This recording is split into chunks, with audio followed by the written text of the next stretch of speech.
Assalamualaikum warahmatullahi wabarakatuh. Perkenalkan, nama saya Husnul Kamil dengan NIM 230 150 2040 dari kelas 9. Pada kesempatan kali ini saya akan membahas materi tentang panduan praktis pemeriksaan fisik umum atau physical assessment. Yang pertama, tujuan umum pembelajaran. Setelah mengikuti pembelajaran ini, mahasiswa dapat melakukan pemeriksaan fisik pada klien dengan cara sistematik dan benar. Yang kedua, tujuan khusus pembelajaran. Setelah melakukan praktek di laboratorium, mahasiswa dapat menjelaskan prinsip umum pekajian, mendemonstrasikan cara pendekatan, menyiapkan alat yang diperlukan, mengatur posisi pasien dan pemeriksaan fisik, menyiapkan lingkungan yang aman dan nyaman, mendemonstrasikan teknik-teknik pengkajian, dan mendokumentasikan hasil pengkajian. Yang ketiga, materi yang harus dikuasai. Materi yang harus dikuasai yaitu yang pertama, materi teknik komunikasi terapeutik, dan yang kedua, materi dasar teori tahapan pemeriksaan fisik. Yang keempat, alat dan bahan. Alat dan bahan yang pertama yaitu klien dan status klien, yang kedua meja dorong atau baki, dan yang ketiga alat-alat sesuai kebutuhan. Yang kelima, langkah-langkah physical assessment. Sebelum melakukan pemeriksaan fisik, ucapkanlah salam terlebih dahulu dan perkenalkan diri Anda kepada klien. Kemudian lakukan pendekatan interpersonal yang ramah, sopan, menghargai klien, dan dapatkan data biografi klien. Yang kedua, jelaskan maksud dan tujuan dilakukan pemeriksaan fisik. Yang ketiga, siapkan alat-alat yang dibutuhkan. Dan yang keempat, lakukan pemeriksaan sesuai langkah-langkah berikut. Langkah-langkah pemeriksaan physical assessment yang pertama yaitu anamnese. Anamnese terbagi menjadi beberapa bagian, yaitu keluhan utama, riwayat penyakit sekarang, riwayat penyakit yang lalu, dan riwayat kesehatan keluarga. Yang kedua, pola pemeliharaan kesehatan.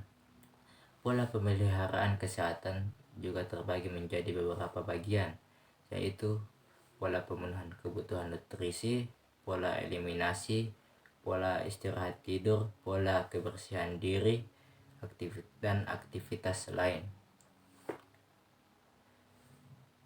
Yang ketiga, riwayat psikologis. Riwayat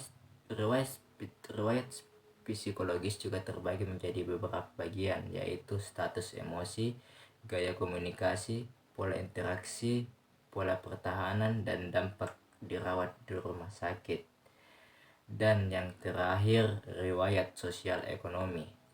Riwayat sosial ekonomi terbagi juga menjadi dua bagian.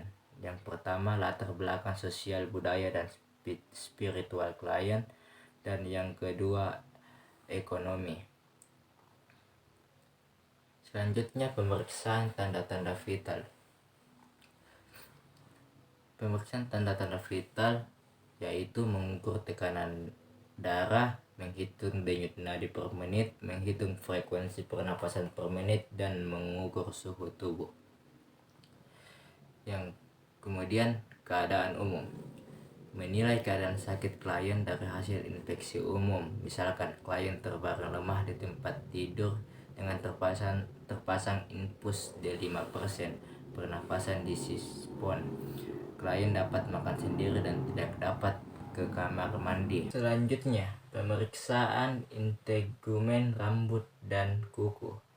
Pemeriksaan integumen rambut dan kuku terbagi menjadi beberapa pemeriksaan. Yang pertama, pemeriksaan integumen. Yang kedua, identifikasi luka-luka pada kulit. Yang ketiga, pemeriksaan rambut. Dan yang keempat, pemeriksaan kuku. Selanjutnya, pemeriksaan kepala, wajah, dan leher. Pemeriksaan kepala, wajah, dan leher terbagi menjadi beberapa bagian.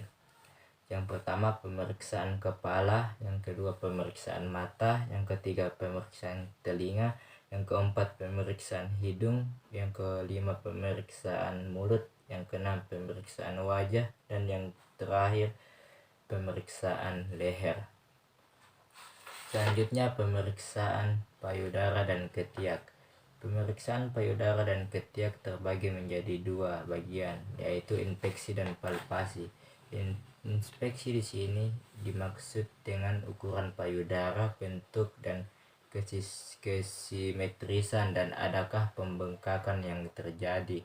Yang kedua, palpasi, adakah sekret dari puting, adakah nyeri, tekan dan kekenyalan, adakah benjolan massa atau tidak. Dan selanjutnya pemeriksaan torak dan paru. Pemeriksaan torak dan paru mempunyai beberapa garis bayangan yang digunakan. Garis bayangan yang pertama yaitu garis midsternalis, yang kedua garis midlavicula, yang ketiga garis midaxillaris, yang keempat garis midspinalis, yang kelima garis midsepula, dan yang terakhir yaitu pemeriksaan jantung. Mungkin itu saja penjelasan dari saya, kurang dan lebihnya mohon dimaafkan. Assalamualaikum warahmatullahi wabarakatuh.